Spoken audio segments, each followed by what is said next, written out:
How about a word from our sponsors, Total Wine and More? Always find what you love at Total Wine and More. With so many great bottles to choose from at the lowest price, it's easy to find your favorite Cabernet or a new single-barrel bourbon to try with some help from our friendly guides. And with every bottle comes the confidence of knowing you just found something amazing. With the lowest prices for over 30 years, find what you love and love what you find at Total Wine and More. Curbside pickup and delivery available in most areas. Visit TotalWine.com to learn more. Spirits not sold in Virginia and North Carolina. Drink responsibly and be 21.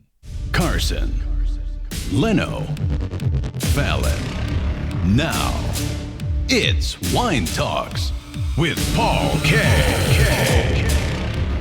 Hey, welcome to Wine Talks with Paul K. And we are at an away game today up in the Napa Valley. About to have a conversation with George Washington Carver Walker III. Introductions in just a moment.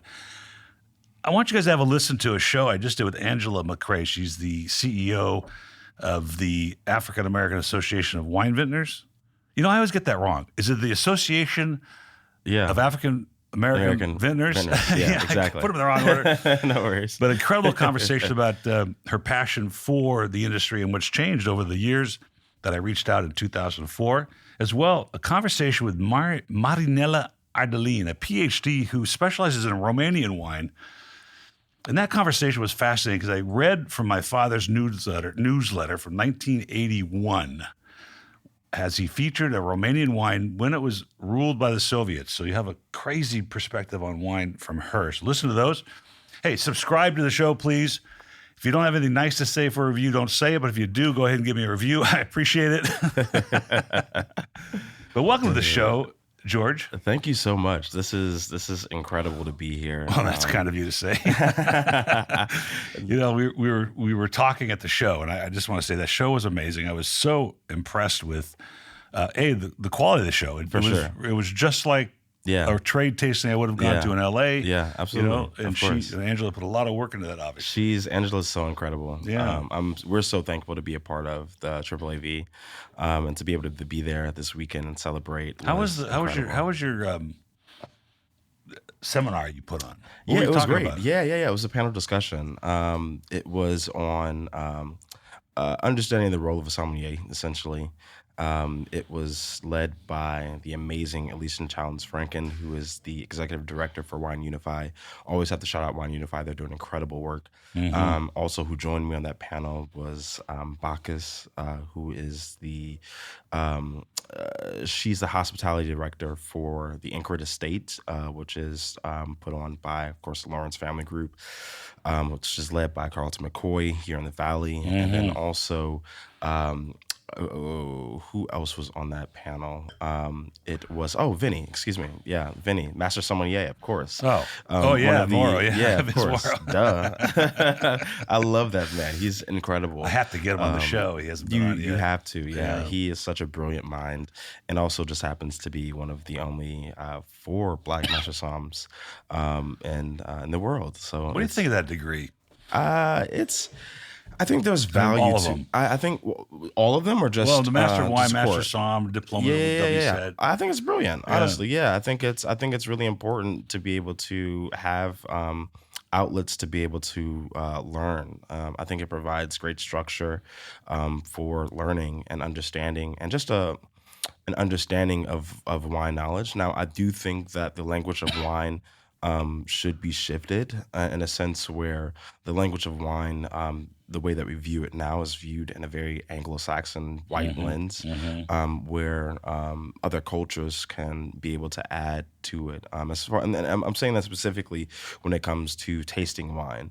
A lot of the notes that we experience and that they kind of like their grid, if you will, are viewed from a very Anglo-Saxon lens. And I think that it could be shifted to be able to adapt. Did you guys discuss that on the panel? I'm interested in that subject. I think it's fascinating. Yeah. Unfortunately, we didn't get to talk about that per se. We were more so getting into the role of a somm and ways to be able to engage this new target and new wine drinker, honestly, and how to engage that millennials really. It's a problem. As you know, the industry is not growing. Yeah. the resistance to wine has always been the same. It's aristocracy, For sure. right? It's bullshit. You know MJ Towler?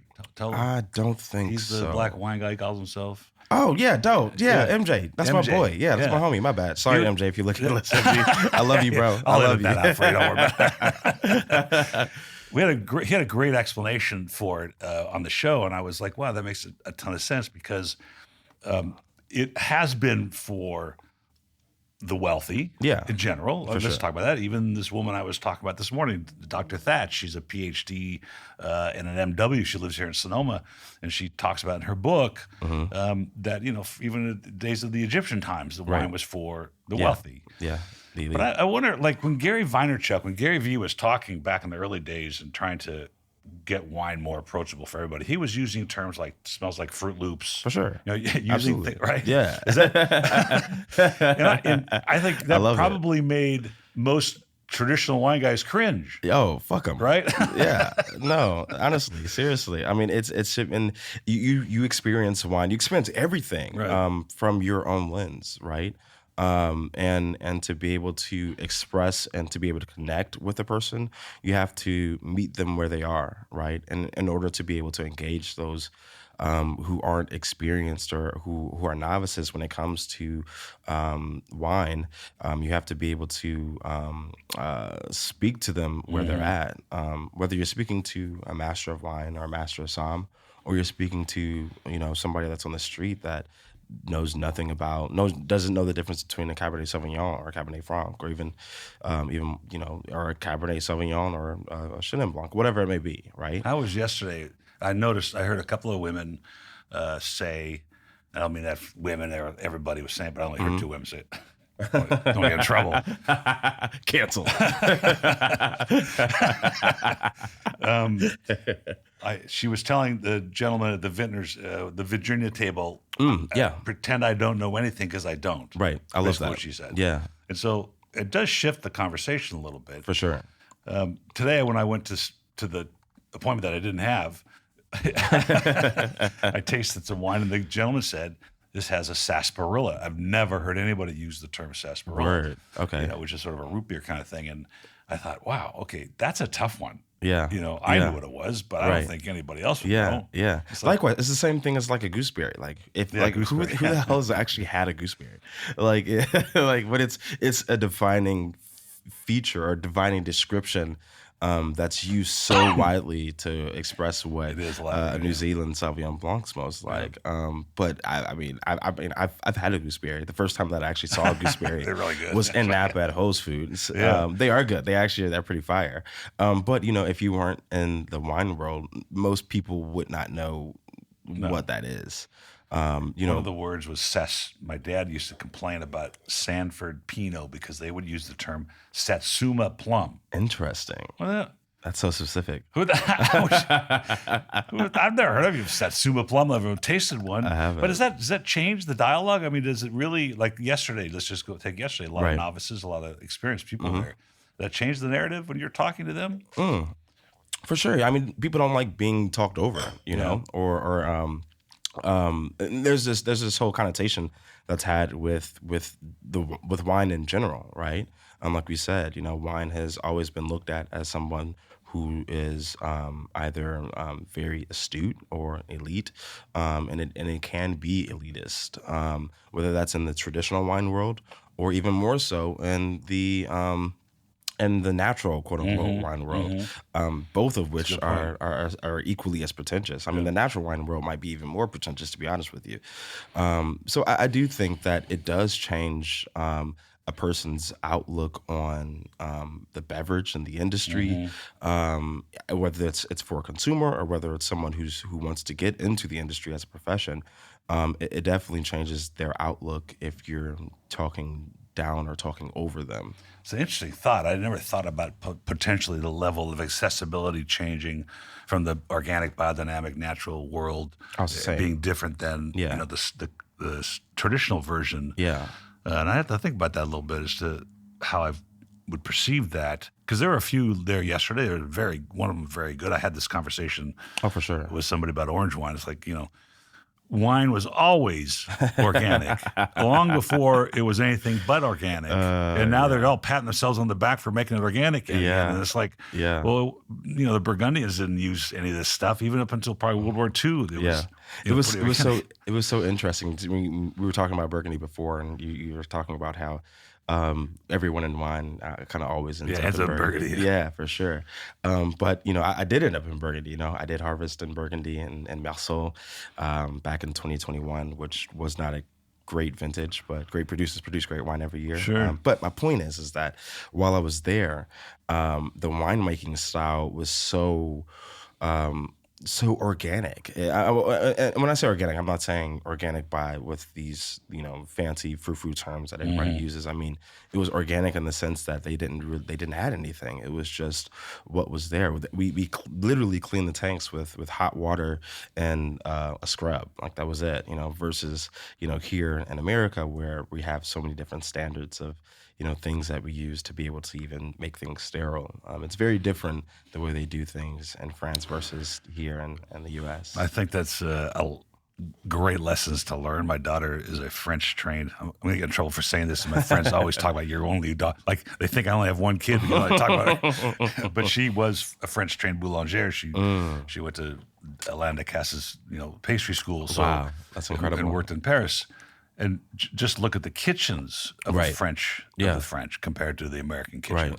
Yeah. It's almost disgusting. Yeah. Right. Yeah. It's wild. I love it. Compared to a French kitchen, I can imagine that on the wine side. Yeah. In Burgundy, anywhere actually. Yeah. They're meticulous about it. For sure. And there's something fascinating about the French anyway, in the Italians too, in that they protect regionally what they're doing. Right? Yeah. Their Absolutely. cheeses, their butter, their wines. I've discussed this before on the flip side, where the New World, so they can do whatever they want. But, let's go back a little bit. Let's go back to where, when you acquired this knowledge and this curiosity for this. Word. You're from Michigan. So I went to school in Michigan. You went to Michigan. I claim, You went to Chicago. But I claim and I rep Michigan so hard. I love Michigan. I am a Michigander. But you're from Chicago. Yes. Okay. Yes. So and when we say George Washington Carver Walker III, first of all, that means there's two other people named with the same name. They're cool, I guess. But tell me the origin of that, because it's a fascinating name. Yeah, no, absolutely. I'm so grateful for my name. When I was growing up, I used to literally hate my name. Oh, really? I did. That's funny. It was a thing. But I learned to love it and embrace it truly as I grew older. Particularly when I got to college. But my name literally comes from so my great grandfather was a janitor at Tuskegee University. Oh, wow! Used to be Tuskegee Institute. Yes. But he was a janitor there, and he actually ended up befriending George Washington Carver. So much so that when George Washington Carver was about to pass away, my great grandfather decided to name his first son after him, and there you have my name. So I'm very humbled to be able to live in the legacy of such a great scientist. That's great, especially a scientist who's done so much for agriculture specifically. Whether it be through regenerative agriculture, whether it be through understanding how we could use crops for a multitude of different things, and to be able to be on this side of life and still working with agriculture, specifically through viticulture and the wine and the grape. So it's very humbling, honestly, and a legacy that I am so thankful to be able to live under, and hopefully be able to one day live up to. Do you think there's a little subliminal, as growing up as a kid, he didn't like the name. My name was 12 letters long. Right. It didn't even fit in the SAT box, So, but was there you think maybe there's a little sort of subliminal? Yeah, right. Getting into agriculture. It's so funny because you weren't planning on it. No, hell no. It's funny because my entire family are either, at least my dad's side, a lot of them are teachers, and my father's a preacher. My grandfather is a bishop in the church. At one point in time, he was like literally the pope of the church for the denomination. Wow. He's now retired, but that was that was kind of the thing that my family did, right? Yeah. Teach and preach. Sure, right. So now I get to preach the gospel of dope juice. Well, hey, you change water to wine at the wedding. You know, Amen. so, cheers. There's something in there for you. Well, my son-in-law's an Anglican priest in New York, so I get it. I love it. Yeah, it's really great. We really like. I mean, I don't hate. Potsdam, New York is not a destination for vacation, but I love going to his church and hearing him preach. It's really great to watch. Yeah. So, Tuskegee is such an important part of our American history. Truly. And it's finally getting some accolades. In Absolutely. fact, I think Lionel Richie went there and he was doing the American, I probably a side note on this, but they shot American Idol there this season. Wow. Yeah. Shut up. I didn't realize that. Yeah, they used the auditorium and they That is so did cool. auditions there. Yeah. That is so cool. And I have huge respect for the Tuskegee Airmen group. Oh, of my course, God. Their most famous thing, but Absolutely. What brave people and such great such history there. trying times for them too. Truly, and unfortunately, still kind of is a little bit. Whether it be Tuskegee, whether it be just the South in general, Arkansas. Dwayne just literally just was at the Oscars yesterday, honoring a man who. And this is definitely way off topic, but just talking about what he was at the Oscars for was this documentary where he was highlighting a man who was in Little Rock, Arkansas, and was basically creating a way for people to really gain access to finances, right? And places like Tuskegee and Little Rock, there's always been this gap in between wealth for Black people, especially here in America, and especially in the South. So to be able to look at industries like agriculture, right, where there's such trauma that's tied to agriculture. So you don't see a lot of Black people getting into agriculture, even viticulture, Which is like amazing, right? Because how much of agriculture in those days were done by the Blacks? I mean, right, yeah, all of it, a lot, yeah, all of it, yeah, literally all of it. You know, so it's traumatic, right? And to be able to reclaim that and reclaim agriculture and reclaim those lessons that we took from Africa and brought here to America, or really stolen from us, from Africa and then brought to America. But to be able to reapply those same lessons and innate feelings and knowings that we had, I think it's important, right? And to get back to. I think it starts with education and people understanding that's the case. And I don't think you could you can just look around probably rather simply and basically see that this is an issue. I wonder why wine, let's just talk about California for a second. Wine started in LA really in the 1700s, made its way here in late 17, early 1800s. I wonder why wine culturally, because there were a lot of immigrants that were dealing with wine at the time. Most of them were. Yeah. But I wonder why for the Black culture it had its resistance. Do you have any thoughts on that? Resistance, the French resistance. I mean, I think it's obvious. One of the biggest reasons is, unfortunately, it has to do with that wealth gap that we were talking about. There was never really access to it. There was never really access, I don't think, to this culture of wine, and if there was a very small percentage of Black people who were exposed to this idea of whether it be wine, whether it be golf, whether it be various things that we were very purposefully excluded from. You see this renaissance that's happening right now, whether it be in the wine industry, whether it be with golf. There's this renaissance that's taking over and taking place, and which is beautiful to see. So I think it's about making it a part of culture. The Black culture is so rich and should be credited with so many different should be credited for so much of American culture, whether it be through music, whether it be through food, whether it be through all art, all of it. There's always been a very large Black influence on all of it, right? So I think in order to be able to make wine a bigger part of not just Black culture, but culture in general. Yeah, in general. I think that there needs to be a level of accessibility when it comes to wine, but also a merge of cultures that happens, mixing it in within culture and making it pop culture, so that people can access it from every level, whether you're drinking DRC or you're drinking I don't know, fucking barefoot, whatever it may be. I don't know. You just said a huge swath of the difference, but tons of stories to tell about those. Just briefly, it's funny. Mike Houlihan, who founded Barefoot, walked into my office in 1988 and was like, "I've got this idea. Somebody gave me 40,000 gallons of Cabernet. I don't know what to do with it. We're going to call it Barefoot Cellars. You got the name from Davis Bynum. And we're going to bottle it, and we're going to call it the Lafitte, F-E-E-T, of California. And America. Yeah. America is right? So I call my dad. I go, Christ. Dad, he wouldn't believe this idiot that just came in my office. Wild. And, Lafitte of California. Oh, my God, this is ridiculous. That is. And he ends up being the biggest brand in America. Wild. I just had him on the show. Wild. He live in Sonoma. That is incredible. I know. It's so funny. But, going back to that conversation, because it's a serious topic. And as an Armenian descent, somebody put out a book recently of American Armenians that have done things.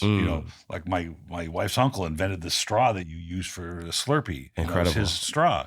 Now, there must be all kinds of tomes like that in the Black culture of the contributions to American society that were, let's say, academic or inventors or whatever. Yeah. Oh, absolutely. And now we get to write those chapters in wine, which is kind of cool. Yeah. Do you think that the AAV, the triple AV as it's normally called, is one of the methodologies? Well, of course we know it is, but how else are we going to do this? Are we going to have more Vince Morrows of the world to excite the culture into saying, hey, I wonder what this stuff's all about? Yeah, no, absolutely. Whether it be Vince Morrow, whether it be Carlton McCoy, or whether it be Dwayne Wade, right, with Wade Cellars, seeing this, surge of so many different celebrities that are becoming a part of wine culture and creating their own brands and wineries is important for the culture, right? You're able to see people like Dwayne Wade, who so many kids look up to. I've looked up to. So it's kind of crazy to think about how I'm here right now. But my point being is that, so many people who look up to him see this Black man getting into wine, and they can see themselves in him. They can see this Black man who's from Chicago, who was from the South Side and literally kind of came from nothing. And created this life for him, and to be able to be sitting in Napa and drinking this fermented grape juice, it's I'm glad I'm here. It doesn't suck. Let's talk about that Dwayne Wade. I didn't even bring that up, but I'll bring it up in the preamble of this. But Dwayne Wade being famed NBA star and getting into this career. Now, I can tell you my career in this industry, for the most part, up until recently, including Dwayne's Wade Cellars, most celebrity-based wines were just endorsements, 30% off the top, and who cares? Right. And I was the preeminent expert for a while of golfer-based wines. I was even invited to, Pinehurst to give a seminar on the 16 golfers that had wines. Now there's only 2. Wow. One of them being Greg Norman, who's, part of the process. And I think that's what it is. You can put your name on it. It's not for the residual value of your name, but it's actually to participate and be interested in doing this. And so was that his motivation, was not to put his name on a bottle of wine, but to get access, give the Black community access and give that inspiration to the community to try? That's exactly it. Yeah, man. And he's a part of it, right? I mean, it's not just a name that's on the bottle. Right. He comes out to Napa, each year for at least a week to participate in harvest. He was just here this past vintage. helping us harvest at the Monte Rosa vineyard and really be able to pick the fruit with the amazing Brene Royal, who oversees that entire property. So that was an extremely special moment, considering that Brene is, of course, one of the only Black vignerons in the country, honestly, in the world, and one of the best to do it, period. So to be able to be and sit there literally living in history, Very cool. being able to witness this and be a part of it, and to be able to see Dwayne's work ethic. It was kind of funny seeing Dwayne in the vineyard, because as you could imagine, Dwayne is towering over. Oh, for sure. But he's also competitive as hell. Yeah. Like, and so he was there was a bit of a competition to see who was able to get the most fruit that's off funny. yeah, for sure. And there would be some vines that some people, I won't name who, would leave some fruit on the vines, and Brene would walk by and would say, "Money on the vines, money on the vines." Like, what are you doing? What are you doing? Like, go back to the vine and get them. It wasn't Dwayne, but it was definitely fun. That's funny. it was a fun time. So I'm looking at this. I'm looking at your career. I'm looking at what he's trying to do, and there's no real shortcuts to this, right? I mean, particularly with the headwinds that the Black community would have in this industry, there are headwinds anyway. I mean, it's just a tough racket. Yeah. And so you were the first employee of Wade Cellars. Yeah, it's crazy to even When did hear that start? again. Yeah, it was in 2020. So Oh, wow. it was This is tenure, 4 years. Yeah, That's like long. this is all right. Okay. But it's crazy to even hear that every time I hear it, because I was in Michigan before, but I started in 2020, and my first official day in the office, or second official day in the office, was the day that the entire Bay Area turned apocalyptic orange.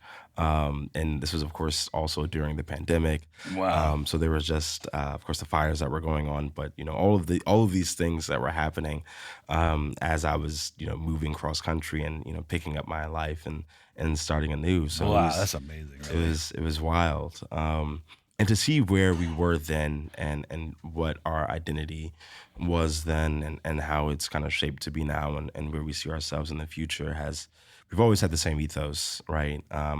But it's beautiful to see how we've been able to grow. And the mission has always been, of course, put amazing juice in the bottle, but also be as authentic as possible, and do it and grow in an authentic and genuine way. Never really force anything. And I'm very fortunate to be able to work for, of course, the Paul family, who gets that and understands the message and understands the responsibility that Wade Cellars has, especially being a Black-owned brand, but also to be able to receive that same expectation and met with the same respect and also grit in order to be able to deliver by, of course, Dwayne, is incredible. I got really fortunate and really lucky, and I'm just super thankful. Well, I think I've always told my kids I've coached throughout my career that luck is, when preparation meets opportunity. So it's not always luck. Yeah, sometimes you need a break, but you didn't get there by accident. There's some credential behind your long name that that Dwayne Wade thought of. Was there, just for fun, was there an application process, or was he looking for somebody? He met you somewhere? Or yeah, what? No, this role was definitely created for me, Wow. for sure. That's really cool. Which is kind of crazy to think about, because I was at the time living in Michigan, and I was working at Spartan Nash, which was a grocery retail chain, and I was a buyer for a couple of their stores that they had there, and I was looking, and I also had, my own business, my own pop-up that I was doing, where I would kind of mix music, food, and wine and culture. And I had a TV show with, PBS called Cultural Ingredients. And, I had a class that I was teaching that I created and got a grant from the Kellogg Foundation. So I was doing a lot then, for sure. But, what I really wanted to do, that next step and that next phase, was to really start my own project, right? And start my own wine project. Then you had your head examined. Right. Sorry. Right. No, but it was crazy because, I found out, like, in order to actually start my own project, I had to actually learn how to make wine. You know what I mean? Oh, So what a concept. What? So, I started applying for different harvest internships throughout the country and ended up getting accepted at a winery in Oregon, Brooks Winery, making amazing Pinots and Rieslings. And, I had shot an email to info@D-Wade Cellars and was just like, hey, my name is George Walker. I'm 25. Don't know if you all are looking for any interns, but, I'd love to work this upcoming season. And, I didn't really get an answer back or an email back until 2 weeks after I'd already accepted a position out in Oregon. And I got an email back from our president then. And, he was like, hey, shoot up your resume and let's hop on a call tomorrow. So, of course, I'm freaking the hell out. 'Cause I'm like, yo, what? Like, I actually got a response. Like, I didn't expect anything from an info email. So, Yeah. So of course, shoot over the resume. We hop on a call, and by the end of the conversation, he was like, I'm actually not looking for a harvest intern at all. I'm looking for a right hand. How soon can you get out here?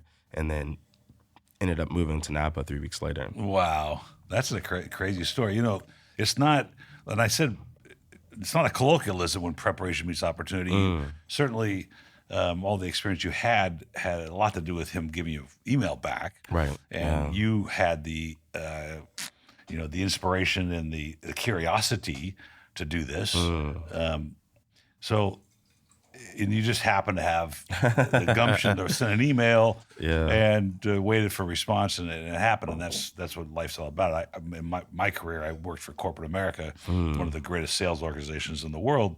And then I went to the smallest company anybody could ever want with all we had was a small computer, no office, and a bunch of business cards. Right. So, then when my dad came to me in 1988 and said, look, I've got an offer to sell Wine of the Month Club to a South African group, you may want to come check it out. Wow. So I'm certain that had I not grown up in corporate America and understood how that works, Right. and then how to go collect a check because we can't make payroll, Right. that I wouldn't have been ready for that. So Yeah. you have to give yourself credit for all the things you did. And one of them looks like you were in hospitality at the Michigan Culinary School. Yeah, absolutely. What was there a dream there to be, in Yeah. hospitality? For sure, yeah. So, wow, that's awesome that you know that. That's cool. But yeah, so I went to Culinary Institute of Michigan, and prior to going to the Culinary Institute of Michigan, I actually went to a tech center.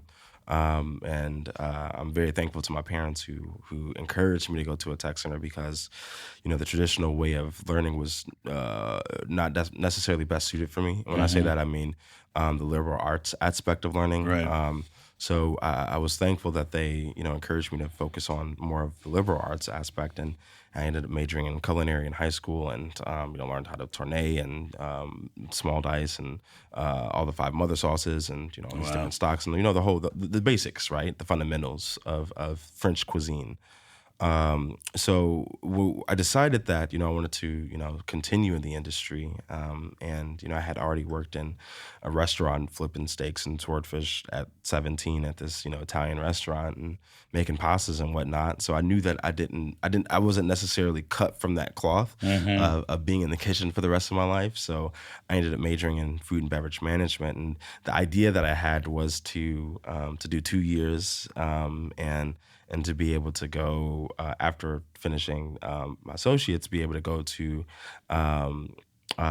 Purdue and major in hospitality management and just be a corporate hospital. Yeah, you could be like the hotel hotels director. Yeah, exactly, hotel director or whatever, And I found myself at my freshman year, at this wine tasting event and pouring a shot in Nifty Pop and having no idea what the hell it was, and having the rep explain the story to me, and then of course tasting the juice, which I probably was not supposed to do. I definitely was not supposed to do, but fuck it. And I did, and it was incredible. I started studying. Of course, stayed in school throughout the entire duration, and ended up taking my sommelier exam when I turned 21, and ended up passing it, and ended up falling in love with this industry, and from there, worked for a small distribution company, and at the time not understanding really what the industry was truly about, and really even understanding the book that I had. I was one of 3 sales reps for the entire state while still in school, finishing my bachelor's, and I would, I was representing people like Jose Pastor and Jenny and Francois, and of course Brooks, and this entire, I guess, natural wine world, if you will, that I didn't really understand was natural, because this was kind of like my foundation. So it was interesting, because, and it's kind of interesting to see, my outlook on wine now, because it's a balance of the two. I'm not gonna say that I hate on natural wine. I would never say that. But I think it's a balance of the two, with this traditional wine world and this natural wine world that, like you said earlier, the real. No one wants to properly, and forget the stuff we see at the supermarket, but nobody wants to adulterate their wines. They want them to be as representative. And you said something earlier, and I wrote it down here, when you were talking about the 2021 vintage in Burgundy. And I had this, this romantic thing that's what you're given. So that's what you make from, and that's what you maximize and you express. This is we're going to get into the business of wine here in a second, but and I have had this conversation with the winemaker Cheval Blanc. I had it with Chateau Angelus, where where do we define brand expectations versus what's been given to us in the vineyard, and it just expressing that. And so it's kind of a balance every time, because you want people to open a Wade Cellars wine and say, this is Wade Cellars. Exactly. If you can pull that off. Yeah. So it's an irony between the business of wine and the natural progression of the vineyard, watching what's going on there. The truest essence, in the perfect world, is to always be the best conduit for the land and for the terroir, and let the land be as have the truest expression of it, right? Which I agree with. Yeah. I totally agree with it. Yeah. I want to taste what it was. Yeah, exactly. I wish more people, and I think that, and I think that this new era of winemaking, particularly in California, is definitely leaning back in that way.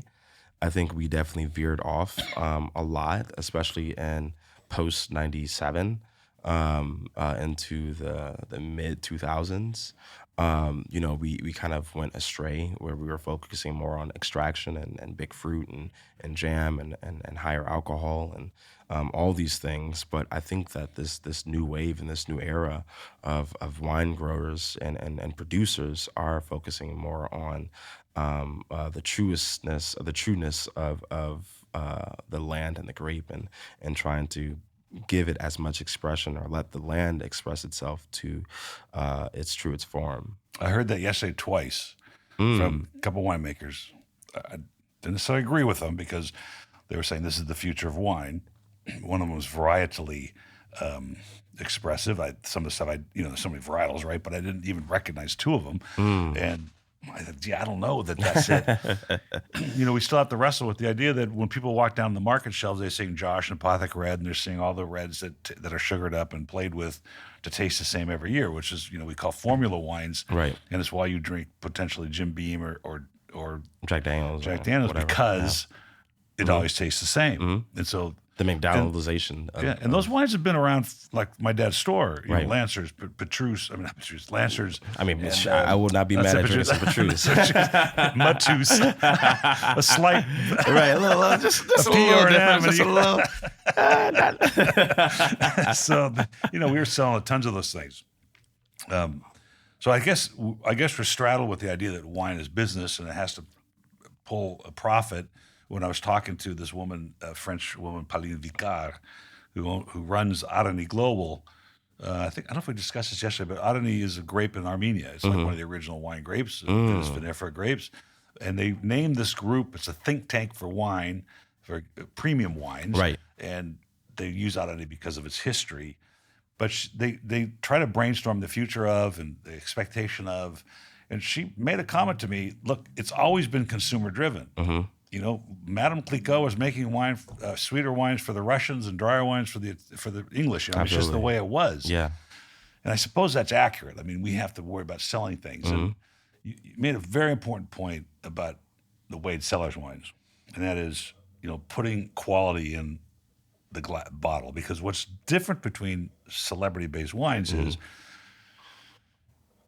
No one's going to give, this is a real example, no one's going to pay $60 for a Fred Couple Sangiovese because that's what they charged. Right. I ended up buying it for like $8, but because I couldn't sell it. Right. And it was really good. It was made by a major player here in Napa.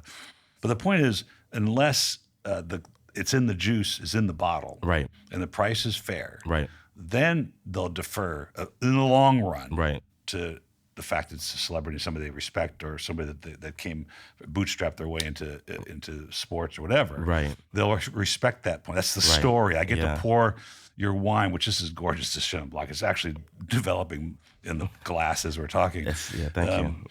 But you know, people are going to go, hey, taste this. This is Wade Cellars. This is Right. Dwayne Wade. This is really cool. Yeah. Tell the story you just told about picking, grapes in the vineyard. Yeah. As opposed to, he gets 30% off the top. Right. I think that's a really important feature of what you're doing. Yeah. Would you recommend what you've done, the history to get here? In other words, the culinary school, working in the kitchen. I think working the distributor is a huge benefit for you to have experience, because it's a totally different part of the wine world. Yeah, I don't miss that. Rejection is not. If you're not used to rejection, you might as well forget it. Oh right? yeah. But would Follow you recommend game that has path? to be.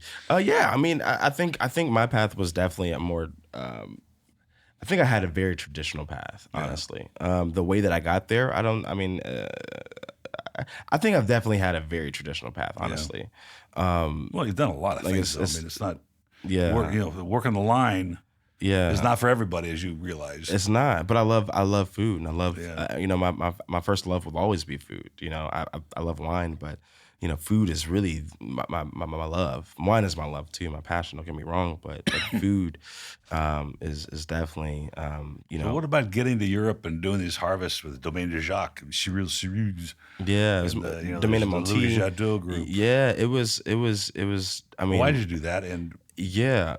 I mean, why wouldn't you? If you know about it, why wouldn't you? But would you say, look, son, that's what I want you to do.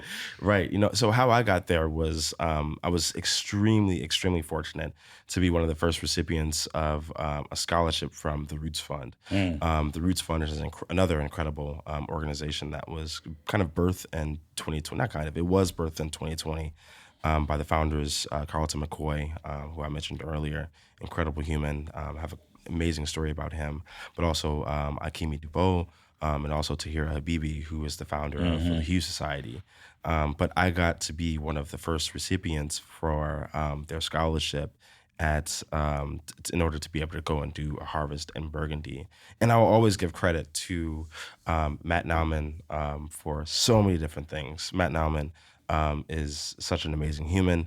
And this was our previous president, Matt Nauman, who I'm talking about. But while I was working at Wade Cellars during 2021, I was driving up to his vineyard in the foothills, and he was like, I think you'd really benefit if you, went over and worked harvest in Burgundy. Wow. And I was like, you know what, Matt? I think you're right, buddy. I like the way you think. I think you're right. I think you're right, man. I think you're right. So I was fortunate enough to be connected with Carlton McCoy because that first week that I was here in Napa, I had reached out to Carlton, and he actually hit me back, and which I did not expect because this is master sommelier. It's Carlton McCoy. He's running Lawrence Wine Group, and he invited me over his home. I had dinner with him, and just kind of gave me the lay of the land in Napa, which was incredible. So I had this amazing relationship with Carlton already, and when the opportunity arose, I took it, and I'll forever be grateful for all of these people who have helped shape my education. My biggest takeaway from all of this is to always be as open and as accessible as I can for others to be able to do the same thing, if not better or more, so that they can get here, particularly for Black people. And I always want to be a vessel because I had so many people be able to instill in me and fill my cup. it's only right that I do the same for others who are coming up in the same way.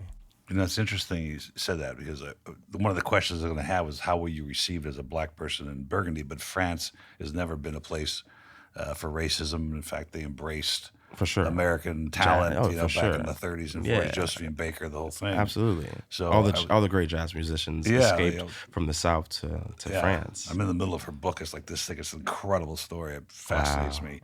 This is a stupid question. I wouldn't say that.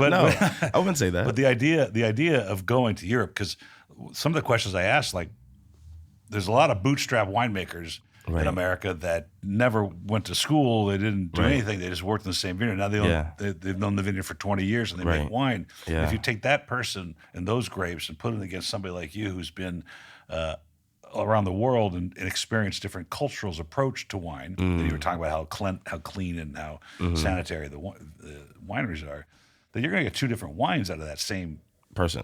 2 tons of grapes. One from the guy that's been there for 20 years, For sure. and one from the person that's not. I think that's the beauty of wine, though, Isn't that right? great? That's the beauty of. I think that is the beauty of wine, right? It's the beauty of cooking, and it's the beauty of all of it. I mean, it's literally an art form, right? And it's the paint and the painter, right? And the same person can be given the same paint, the same colors, true. you know what I'm saying, and come up with a completely different picture. You know, we have these I wouldn't say boundaries, but we have these parameters of what is true to type, which is beautiful, right? And completely understand why you would have that. But at the same time, you have so many different styles and ways of someone might macerate for a little longer than, you know, the next person. Someone may decide to pick their grapes a little sooner than at 21 bricks versus, you know, 23 bricks. You know, somebody might decide to. There's so many different variables, right? And I think that's the beauty of this process, right?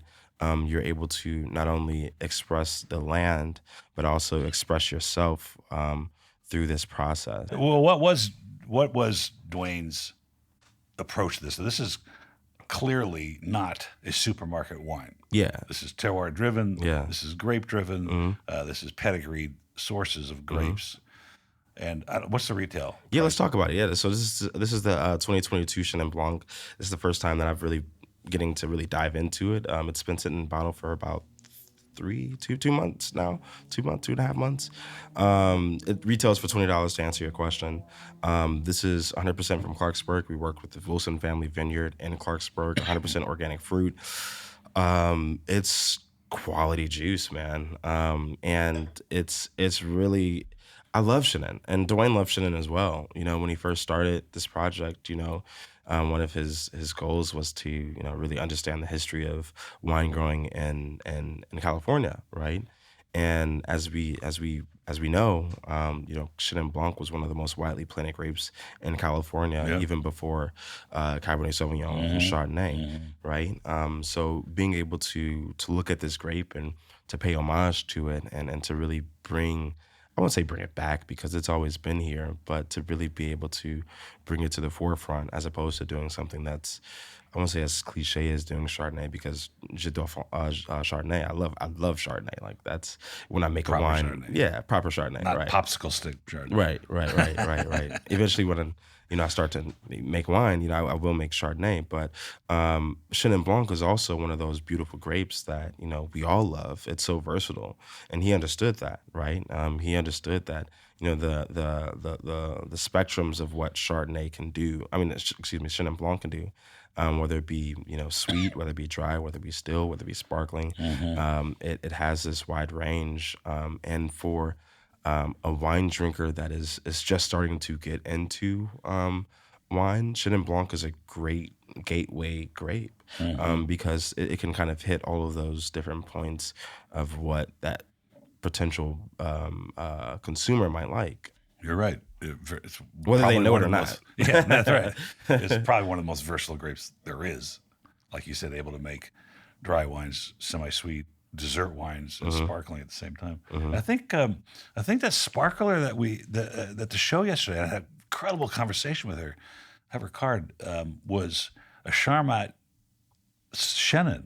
Oh yeah, It was that's fabulous. incredible. Yeah. It was mixed with Chardonnay as well. Yeah, She's fabulous. incredible. That was so good. It had this reduction that was on there. Yeah. That was just like, it was so rich and like it was so full, but still the acid was like, it was so good. It's everything I love would about not Chardonnay. have, under regular tasting circumstances, pegged it as Charmant. Yeah, it was great. How she made it. So It was she's in great. Venice, California. So Yeah. she's coming on the show next week or the week after. Dope. She's Coming up. incredible. Yeah, Incredible. I didn't want to leave at that point. This is. So what are you making now? You got the Chenin. You're making a Chard. We tasted. We don't have a Chard. No. Okay, we tasted a red yesterday. Yes, so we have our so the red that you tasted yesterday was our 2020 California Cabernet Sauvignon. In a normal year, we would have produced a Napa cab, but of course, because of all the things that were happening in Napa at that time, we decided to end up doing a California appellated cab. So majority of that fruit is actually coming from the Bedrock Vineyard. We have a great relationship. Dwayne has a great relationship, and we all have a great relationship with Chris as well as Morgan Twain Peterson over there. Really good dudes. He was like one of my first podcast guests. That's awesome. Isn't that crazy? I love that. The homies. You ever seen the picture of him? He's like 5 years old. He's Yeah. standing on a barrel. Barrel thief. For sure. They're the homies for sure. Source the grapes from him. Yeah, a good majority juice. a good majority of the grapes come from that vineyard. We also get some few grapes from Mendocino in that project as well. Just a touch from the western side of Paso. But it sees about 16 months of 30% new and 70% neutral French oak. Wow. But honestly, it's like you tasted. We don't like things that are super jammy. We like things to have to be true to type. Honestly, so it had a little bit of acid in there to kind of freshen it and bring it a little bit more a liveliness, if you will. We need that here. I mean, everybody's stuck on the brands that we know so well, including their Paso Robles counterparts. But look, again, it goes back to what's selling and what people are buying. And I mean, I have to tell you something. During COVID, I could not keep Austin Hope in stock or Camus. Yeah. Now, my customers, they were spending $12 to $18 a bottle in their regular club membership for years. Yeah. Start buying $100 wines from me. Yeah. And I was sold 100 cases of $50 Austin Hope. Yeah. It was blowing my mind. Yeah, and I never want to bash a No, we're not wine bashing drinker. it, but it's not them. I'm talking about the drinker. Yeah. I don't want to bash them. We'll bash the guy. No, I think that there's something for everyone. I think if they are at that point where they are buying, Camus, I think that there are amazing other producers that are doing they would do that. some incredible work that I think they should dive into a little bit more and be exposed to a little bit more. But like you were saying, I think it's the profile, that particular profile that they're looking for. Well, I think it's a combination of things, actually. It's consumerism. I mean, I'm not bashing it either. Hey, listen, I line my pockets and I have some wonderful Burgundies and some classified gross in my home because of that. Yeah. So, but Amen. And I think, Amen. again, you've got wines that people will grab off the shelf. In fact, there's a poignant lesson, and we're almost done with time here, but a poignant lesson really? I learned at the supermarket. When I was standing there, a woman came in, and I'll make it short. She looking for a wine. I said, "Can I help you?" Acting like I was the clerk, And she goes, and I think she knew me from Little League or something. We That's sort crazy. of, made eyes. She goes, "Well, I'm trying to buy something other than what I usually drink." I love that. And I'm like, wow. I love that. I've not heard that. This is great. Yeah. I Let's just have thought, fun. okay, we need that Let's have fun. Let's do it. in our group. And this is the kind of wine that people would gravitate towards because it's expressing something other than just some formula, some style. Yeah. And it's a testament to what you guys are trying to do. And I think you're on the right track.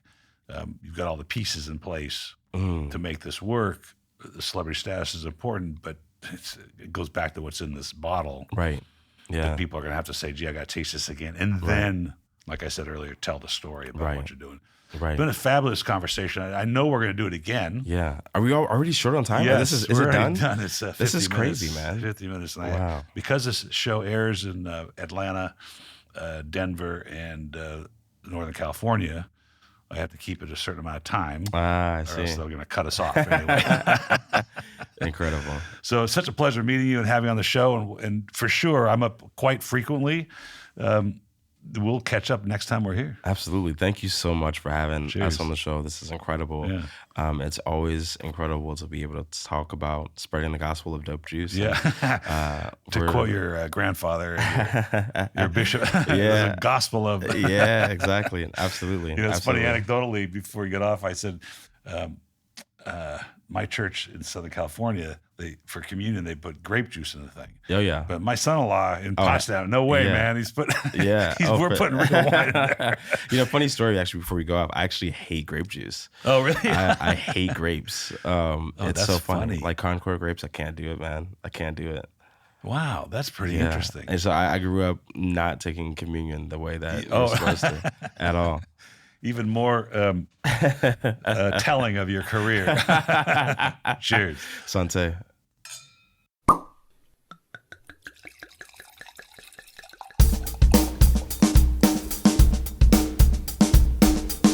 Thank you for listening to Wine Talks with Paul Calum-Carey. And don't forget to subscribe because there's more great interviews on their way.